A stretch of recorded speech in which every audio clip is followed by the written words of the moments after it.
12 to 14 hours of load shedding was already enough to shake the business activities in Peshawar. However, that coupled with the government decision to close markets in the evening has brought some businesses on the brink of bankruptcy. Restaurants usually generate profit after 8 p.m. and have been drastically affected by government decision.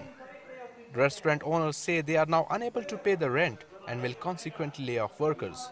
نقصان نه چې ټول تباه کو زموږ روزګارونه بند شو زموږ روزګار خو بس ختم شو چې تیار شي او بجلی نه بلیږي نو څوک راځي دلته و دغه چې موږ دیوالیا شو توان دی لیبر را سره دی هم داسې ناست بجلی هم نشته او ګاهک هم بس نه راځي و اته بجې دوکان بند شو مخکې هم داسې ټول وریجې خوراکونه خراب شو که نه هغه وچولي وو که نه او بیا کرایه هم ډبل دی اوله کرایه دی او ډېر څومره کسان دلته کار کوي که نه تقریبا اته لس کسان کار کوي شاګردان استادان دي که نه تنخواه هم پوره نه کېږي.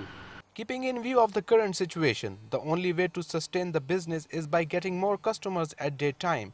But after recent terror activities in the city, most people only dare to visit public places at night. एक साल से हमारे यहाँ कारोबार बिल्कुल नहीं, हमारे सुबह पुख्तनख्वा की बात कर रहा हूँ. दूसरा ये है कि अब थोड़ा सा जो है ना ये मामला जब थम गया है दहशतगर्दी का, तो थोड़ा सा कारोबार की तरफ हम जा रहे थे, लेकिन मामला अब इतना ख़राब हो गया कि बिजली नहीं है, जिसकी वजह से और फिर गर्मी का मौसम भी आ गया है. और तो गर्मी के मौसम में लोग शाम को निकलते हैं. यहाँ पे गवर्नमेंट का आर्डर हो गया कि 8 बजे दुकानें बंद करें. अब 8 बजे तो अब ऐसा वक्त आने वाला है कि शाम की नमाज होगी, तो उसके बाद लोग निकलते हैं.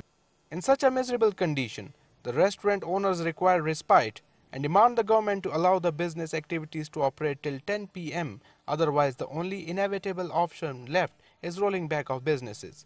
Yaseen, Kamaran, Dawn News, Peshawar.